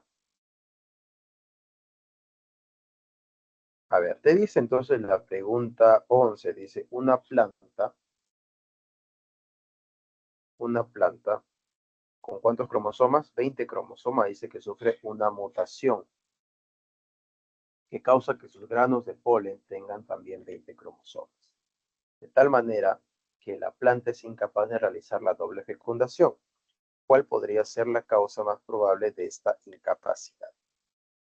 Ya, recuerda tú que la doble fecundación es cuando los granos de polen primero van a formar un tubo polínico para que puedan ingresar estos granos de polen y puedan, aquí está, ¿no? Para que puedan fusionarse primero con la oósfera. Aquí, miren, aquí está el tubo polínico, ¿ah? Por si acaso, el tubo polínico que se forma, ¿ya? Uno de ellos se va a fusionar con la parte de la oósfera y otro se fusiona con el núcleo polar, ¿ya? En la oósfera es haploide y el núcleo polar es diploide. Entonces, este núcleo espermático en la versión haploide, cuando está en la versión haploide, por si acaso, solo cuando está en la versión haploide puede formar el tubo polínico, ¿ya? Si no está en esta versión, entonces no lo puede formar. ¿Y cuál es la consecuencia de no poder formarlo? Que básicamente entonces no va a poder fusionarse ni con el núcleo polar ni tampoco con la oósfera. Entonces, eso es lo que vamos a tener, ¿ya? Ahora, ¿qué es lo que te estaban preguntando? Vamos a ver. Recuerda que todo grano de polen ya va a tener esa facultad, ¿ya? De formar entonces la parte de los tubos pólenes. Vamos por aquí, es una planta con 20 cromosomas, ¿ya? Sufre una mutación que causa que los granos de polen también tengan 20 cromosomas. Entonces, no cambió su número cromosomal y por ende tampoco pueden formar el tubo polen, ¿ya? Entonces, no sirve esta planta para que pueda formar el núcleo tubular, ¿ya? O también llamado el tubo polínico. Es un sinónimo. Luego te dicen la número 12. La número 12, vamos a ver aquí. El número 12 dice, en humanos, a diferencia de los espermatocitos 1, los ovocitos 1 aparecen en él y ambos deberían presentar tantos cromosomas. Ya, recuerda, vamos a ver aquí la idea de la gametogénesis masculina y femenina. Mira la diferencia que vamos a tener por aquí. ¿Ya? Vamos a tener, por ejemplo, aquí me le han colocado sus nombres. Así que vamos a simplemente jugar con las palabritas aquí. ¿Ya? Te dicen el ovocito o ovocito 1.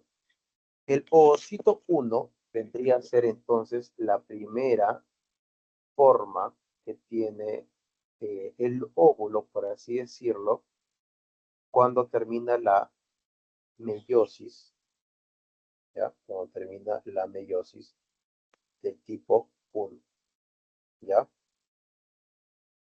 La meiosis del tipo 1. Entonces, eso es lo que van a tener estos ovocitos 1 también llamados, ¿ok? Eso es lo que van a tener, el ovocito 1. Ahora, este ovocito 1, donde se forma, es una cosa muy importante, es de que cuando se forman estos ovocitos 1, se encuentran en los primeros estadios de vida de la mujer, ¿no? Por eso se dice que está en estadio embrionario, los ovocitos 1. Vamos a ver si aparte de esto, aquí está, ¿no? Los ovocitos.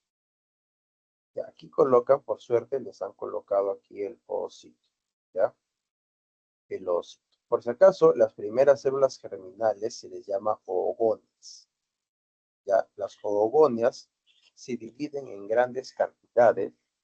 Las oogonias se dividen en grandes cantidades en los estadios germinales, en los estadios más primordiales del ser humano, sea varón o mujer. caso de la mujer, lógicamente se va a llamar oogonia. En el caso del varón se le va a llamar espermatogonia. Ahora, en el caso de la oogonia, esta oogonia va a ser diploide y se va a seguir manteniendo en la forma diploide hasta que haga también el proceso de mitosis, y como todo proceso de mitosis es un proceso ecuacional, también mantiene el número de cromosomas. Entonces no va a haber ningún tipo de problema en esa parte. La mitosis simplemente va a producir mayor cantidad de células germinativas. Pero va a haber una transformación con la cual va a comenzar a crecer esta oogonia y termina llamándose oocito. ¿Ya? Pero el número de sus cromosomas no varía. El número de sus cromosomas se mantiene. Solamente cuando alcance el oocito de segundo orden, ya ahí es cuando recién ha ocurrido la primera división meiótica, o también llamada la meiosis 1, ¿ya? En la primera meiosis. Entonces ahí va a mantener, en la parte del oocito, mantiene el número de sus cromosomas. Por eso, la pregunta que te está pidiendo aquí, la pregunta es si en humanos, a diferencia del espermatocito, los oocitos aparecen en dónde. ¿Dónde aparecen los oocitos? Los oocitos van a aparecer, como estaba mencionando, en el estadio embrionario. Y van a mantener el número de sus cromosomas. Entonces va a mantener el número de sus cromosomas. Y en las mujeres, a diferencia del varón, estos oocitos van a formarse en los primeros estadios de vida. Mientras que en el varón, los espermatocitos se van a formar recién a partir de la pubertad. Ya, eso debe ser también una de las grandes diferencias. Luego, la 13 dice, en un embarazo ectópico existe una alta probabilidad de que un fallo en la implantación impida la correcta secreción de la hormona gonadotrópica coriónica. Ante este escenario existen altas posibilidades de que, a ver, la hormona gonadotrópica coriónica, por si acaso, se segrega para mantener vivo al cuerpo lúteo después de la ovulación, ¿ya? Y en teoría, si una persona una mujer acaba de ovular y acaba también de presentarse el caso en el cual hay algún tipo de fecundación, entonces automáticamente se activa una hormona llamada la gonadotrópica coriónica. Esa gonadotrópica coriónica lo que hace es mantener vivo al cuerpo lúteo para que el cuerpo lúteo siga produciendo unas altas cantidades de progesterona. Y la progesterona lo que hace es mantener a flote, mantener intacto la parte del endometrio. ¿Ok? Entonces, una vez que ocurre ese proceso de ahí, se puede dar la formación de un buen endometrio, es decir, la formación de un buen útero, para que pueda desarrollarse adecuadamente el bebé. ¿Ok? Pero si el embarazo es del tipo ectópico, entonces ya impide la correcta secreción de la hormona gonadotrópica coriónica, y eso hace de que la supervivencia del cuerpo lúteo comience también a bajar. Como consecuencia, entonces, puede de que el desarrollo del útero para que pueda ahí crecer el bebé va a ser muy poco probable. Y es lo más probable de que esta persona pueda tener algún tipo de aborto prematuro. ¿Ya? Entonces el bebé no llega a nacer porque el embarazo fue ectópico. ¿Por qué? Porque no pudo haber una buena secreción de esta hormona gonadotrópica. ¿Listo? Entonces aquí la respuesta sería la B, ¿no? El desprendimiento del endometrio por degeneración del cuerpo. Pregunta número 14 dice, en caso de un varón infértil que determine que su aparato reproductor se encuentran ausentes las vesículas seminales. Teniendo esta información, ¿qué tipo de moléculas estarían ausentes en el semen para realizar el análisis de mismo? ¿Qué es lo que estaría faltando en el líquido seminal? En el reproductor masculino vamos a tener entonces la característica de que la infertilidad, te está diciendo aquí, se da por ausencia de la vesícula seminal, ¿ya? Esta vesícula seminal entonces va a almacenar la sustancia seminal, el semen. Este semen es la unión entre los espermatozoides que vienen del epidídimo, todo maduros, ¿no? Viajan hacia la vesícula seminal y en la vesícula seminal se van a encontrar las sustancias nutricionales, como por ejemplo los azúcares, como la glucosa, y también vamos a encontrar otras sustancias llamadas las prostaglandinas. Las prostaglandinas ayudan a las contracciones uterinas. Las contracciones uterinas son muy importantes para que pueda ascender a los espermatozoides hacia la parte de la trompa de falopio y pueda haber la fecundación. Ya, eso también es acompañado por parte de una hormona llamada oxitocina. La oxitocina favorece las contracciones uterinas para que pueda ascender el espermatozoide hacia la parte de la trompa de falopio y pueda ocurrir la fecundación. Entonces, en este caso, te están preguntando exactamente en la 14 qué sustancias, no células, ¿ah? Sustancias, se encuentran entonces que se van a encontrar solamente la fructosa y la prostaglandina, ¿ya? Fructosa para alimentar al espermatozoide y la prostaglandina, ya sabes que es para favorecer a las contracciones. Y la número 15 dice, un insecto himenóptero como las termitas y las hormigas, ¿no? Pueden llevarse a cabo la generación de individuos a partir de gametos femeninos no fecundados. Dice, ¿cuántos juegos cromosomales tendrán esos descendientes y qué tipo de proceso estaría ausente para dar inicio a su desarrollo? Te dicen qué tipo de proceso estaría ausente. ¿Ah? No estaría presente. El que estaría ausente, o perdón, el que estaría presente sería la partenogénesis. Y lo que estaría ausente, por si acaso, muchachos, vendría a ser la fecundación, porque en ningún momento se están juntando los juegos cromosomales del varón o del macho y la hembra de estos insectos para que pueda fusionarse. La partenogénesis es cuando la hembra no necesita del macho para tener descendencia. ¿Y qué es lo que hace? Solamente utiliza un juego cromosomal y este juego cromosomal le basta para sacar nuevos individuos. ¿Ya? En eso se basa entonces el evento de la partenogénesis. Entonces, en este caso, muchachos, como les estaba diciendo, eh, la partenogénesis ya va a estar presente, pero lo ausente va a ser la fecundación. Por eso la clave correcta, la cercana vendría a ser la E, ¿ya? Bien, si tienen alguna duda, pregunta, comentario, la pregunta, el señor que me dejó aquí, la dubitativa, creo que ya no está entre nosotros, o creo que sí, pero ahí está todavía. Eh,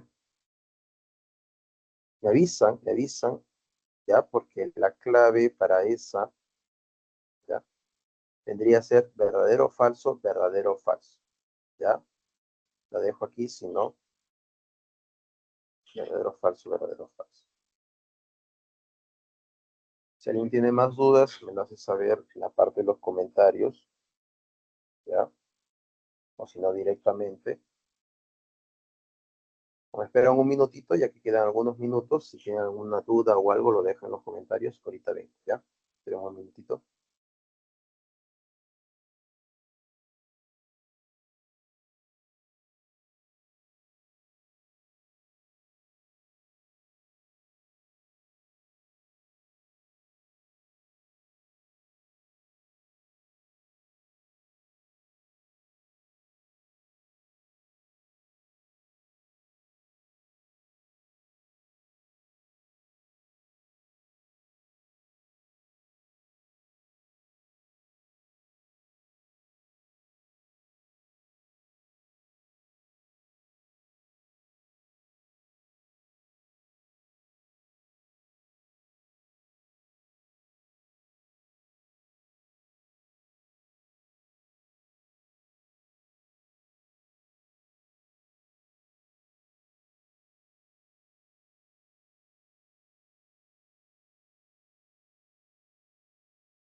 Ya, listo, muchachos. ¿Tienen alguna cuestión, alguna dubitativa, algo que no haya quedado claro, algo que quieran que vuelva a repetir a falta de 5 minutos ya para culminar la clase?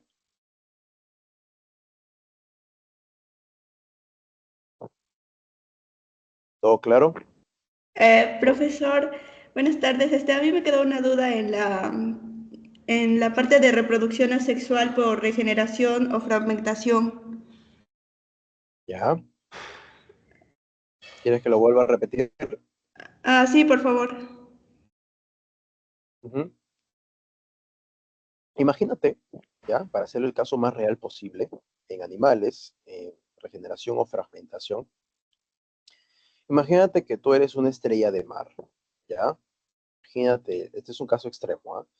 Imagínate de que tienes la capacidad de sacarte un brazo, ¿ya? Sacarte un brazo, lo dejas ese brazo en tu cama, en tu escritorio, qué sé yo, y después de una semana, ves que de ese brazo acaba de salir una nueva persona idéntica a ti. Y del brazo que te había sacado, que te habías quedado sin brazo, te acaba de regenerarse otro nuevo brazo. A eso se le llama fragmentación o regeneración. Eso se puede hacer en organismos como la estrella de mar y puede hacerse también en las planarias. Las planarias es un caso todavía más interesante porque, por ejemplo, las planarias, cuando se sienten amenazadas, se rompen en miles de pedacitos, ¿ya? Tú ves una planaria y cuando se estresa, automáticamente se rompe en 20, 15 pedazos. Y de esos 15 pedazos, si ves aquí, por ejemplo, un cachito, de ese cachito vuelve a salir un organismo completamente original, ¿ya? De ese pedacito sale otro organismo completamente original. Eso se le llama entonces regeneración o fragmentación, porque está completando la parte que habías roto y además de esa parte rota se está completando un nuevo individuo, ¿ya? Entonces, eso va a ser lo que se le conoce como la regeneración o la fragmentación. ¿Ok? ¿Sí? ¿Queda claro? Sí, y en otra, ¿también entran las esponjas y lombrices de tierra? No, no, no, no. Las esponjas ni las lombrices de tierra tienen esa capacidad. La lombriz de tierra le partes a la mitad, se murió la pobre lombriz. Las esponjas igualito. Mm, ya, No entran en ese. es que mi profesora lo había puesto en la pizarra y debo haberme confundido. No, no, no, no, no. Las lombrices de tierra, imposible que puedan hacer la regeneración, por si acaso. Lombrices de tierra, ahora te voy a explicar por qué. Las esponjas puede que sí, porque son organismos muy primitivos, ¿ok? Acepto la de la esponja, pero la de la lombriz de tierra no, y tiene un sustento. A medida de que los animales alcanzan la tercera capa embrionaria, llamada el mesodermo, es decir, se vuelven tripoblásticos, la capacidad de regenerarse de esa manera comienza a cambiar. Ya además, la lombriz de tierra es un animal que puede medir hasta 40 centímetros. Las planarias pueden medir solamente hasta 10, 15 centímetros. Y se ha demostrado que es principalmente los animales pequeños, ya como por ejemplo las planarias, pueden partirse en diferentes mitades y sacarse y regenerarse nuevamente. En cambio, la lombriz de tierra no tiene esa capacidad. Te doy otro dato todavía. La lombriz de tierra tiene un sistema circulatorio. O sea, si tú partes al sistema circulatorio, todo el líquido que tenga esa lombriz se va a desprender y se va a morir. Las planarias no tienen sistema circulatorio. ¿Ya? Las planarias lo que tienen es un sistema de difusión muy primitivo para sus nutrientes. Entonces, por eso y por todas las cosas que te acabo de mencionar, las lombrices de tierra no podrían estar en esa parte de ahí. ¿Ya? Ya, muchas gracias, profesor. Ok, ¿alguna otra dubitativa a falta de un minuto, muchachos?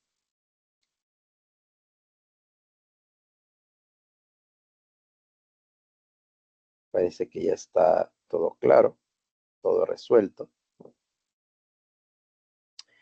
Bien, entonces, muchachos, recuerden, próxima semana me parece de que eh, nos toca parte ya de genética, ¿ya?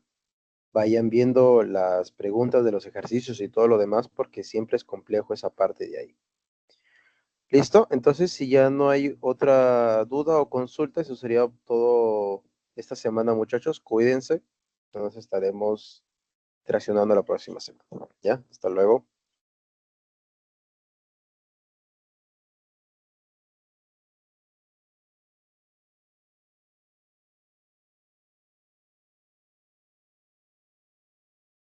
Eh, había una mano levantada, creo. No, no. Ah, ya, listo. Ya, muchachos, hasta luego, hasta luego. Cuídense.